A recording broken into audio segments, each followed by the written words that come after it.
Hi everyone, this is Joseph at Zion Associates. Today we're going to be talking about a TN success story. Now, TN visa is kind of like the friends and family special visa for neighboring countries. The United States has a special treaty with Mexico and Canada and allows their nationals to come into the country more freely as opposed to H-1Bs and all the other complicated visas. Now, that doesn't mean the TN visa is any less difficult. It has its own unique challenges, as we can see from today's success story. Our story today begins with a young girl who graduated pharmacy school, having a PhD in hand and having a job offer letter from a huge tech company as a medical assistant. Now, the job is set to start immediately, so she needs to get her visa. If she doesn't get the TN visa, then she will be out of the job and she would have to leave the US. Now, what makes this a challenging case is that the position that was offered is not a pharmacist, it's a medical assistant. Now, of course, if you can argue that the two are very similar, then that'll be okay. But the salary that's offered is only $55,000 in Boston, and that is not a normal pharmacist pay. And so that makes it secondarily challenging. And what makes it extra challenging on top of that is that the job duties, when I saw it, was very poorly written. It involved things like translating for the customers and working with the warehouse, and is not what you normally see as a pharmacist position. So she did what any smart person would do. She researched a whole bunch about how to apply for this TN application. And when she was doing all her research on Reddit, some people are saying it's super easy, and then other people are saying it's nearly impossible if the positions and the job duties are completely different than what she was getting. And luckily, her family works in the immigration industry. Her mom is an immigration consultant in Canada and reached out to us to help her with this TN application. And although it was extremely difficult, I want to share with you guys how everybody did it. Like all cases, it always starts with a really good strategy session.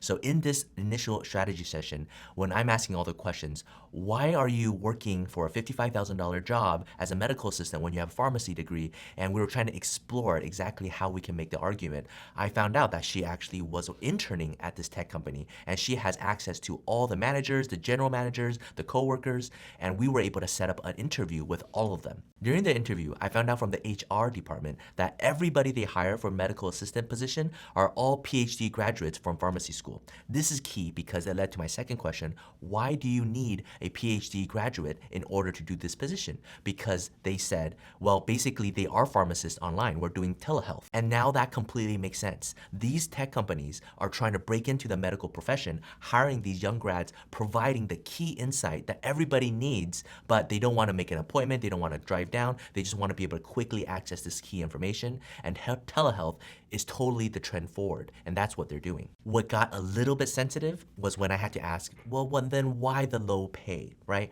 Why the $55,000 annual salary? And they explained, well, it's not exactly fair comparing their $55,000 salary to a normal pharmacist who've been in practice for years and years. Most people who graduate, they intern, they do clerkships, they are not exactly a pharmacist, and that pay is actually much lower than the $55,000. Especially working at a tech company, you get all the benefits of working at a big corporation, the 401k, the PTO, and all the other health benefits. Getting these key insights during the interview process was absolutely key in building the case, because once we got this information, we were able to build into the cover letter, the attorney brief, and the offer letter, and all the documentation so that when she went before the CBP officer to prove her case to apply for the TN application, she was able to present everything succinctly and answer all their questions. Now that was only part one of the battle, because even though we got everything we needed and we were able to quickly put it together, now we need to train her so that she can present everything before the officer. Recognize that these officers review these TN applications day in and day out. The moment it strays from the NAFTA, where your position is not exactly the same position on the treaty, if your job duties is different than what normal pharmacists would do, if your salary doesn't match, if they have all these questions and you can't answer it, or even if the package answers it but you cannot deliver it, if they are not convinced, the application would be denied. Now, we expected there to be a difficult interview because there were multiple red flags. There's a raging pandemic going on, and she needed to prove that she's an essential worker. Part of the exception, she's able to come in and start work immediately, and we have such a short time to do all of this. And that leads us to the second key to success. We did a lot of mock interviews with this client. I pretended I was a CBP officer, challenging her every single time on different fronts. Why the low salary? What do you do? What does a pharmacist do on a normal basis? Why aren't you doing that? Why didn't you pursue to be a pharmacist as opposed to doing this? All those questions. Now, when she actually went to the interview, She was grilled for over an hour because of the low salary. She was challenged about the position, but after her explanation, it was okay. But it was the salary that tripped up the officer.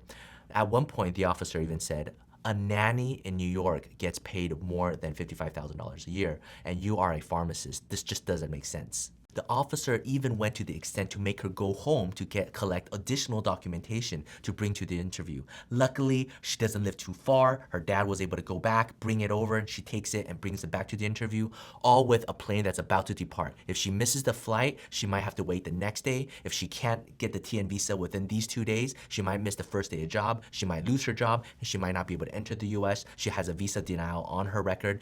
It is all a huge nightmare. Luckily, the case ended up approved. She's super happy. And when she finally touched base in Boston, we were able to review everything that happened and super thrilled that it was a success. So we asked, how did you stand your ground when the officer continuously challenged you over the low salary or over the job position?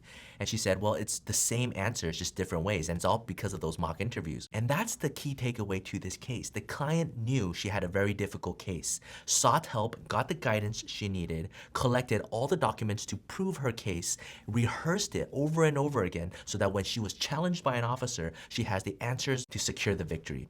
Her determination to succeed overshadowed her fear of failure. And that reminds me too, when people ask me, what are some creative ways and creative solutions to win a case that has a low salary or different job duties or different job positions? And I think the answer is, don't take no for an answer. There's so many ways to prove a case. For example, your job duties for your position. Everyone has a different opinion about what your job duties are going to be. When you talk to the HR department, your job duty is exactly what's going to be in the handbook. When you talk to the project manager, who's your actual manager, they know what you will be doing as opposed to what you're being hired to do now. When you talk to coworkers who are actually in this position, they know what you're going to be doing on a day-to-day basis and not just the high-minded projects that's out there. So depending on who you talk to, you have different job duties and different job positions, and you can craft your letter and your argument accordingly. And same thing with the salary. So don't take no for an answer. Keep on exploring different options. The crucial thing is, because of the limited amount of time that people have when they prepare TN applications, typically a week or 2 weeks, because the offer letter comes, you need to enter the US with a valid visa in order to start working. You have to get everybody on board, strategize, get all the documentation, prep, and also come up with a plan B in case your case was denied at the airport. What are you gonna do in order to come back in? And that's a wrap for our TN success story. If you like this type of success story where we dive in and talk about the ins and outs and the strategy and the pitfalls and the takeaways, please like, subscribe, and follow. We have hundreds of other success stories where we're going to dive in and share just like this one. We also post the updated news on our LinkedIn, Facebook, and Instagram, so feel free to follow. We have all sorts of good information that we want to share. And of course, we want to thank you for watching. Thank you for being the best part of these success story videos. If you have any questions, feel free to reach out to us. My name is Joseph Zhang at Zhang Associates. We specialize in solving legal problems with creative solutions. Take care. Bye-bye.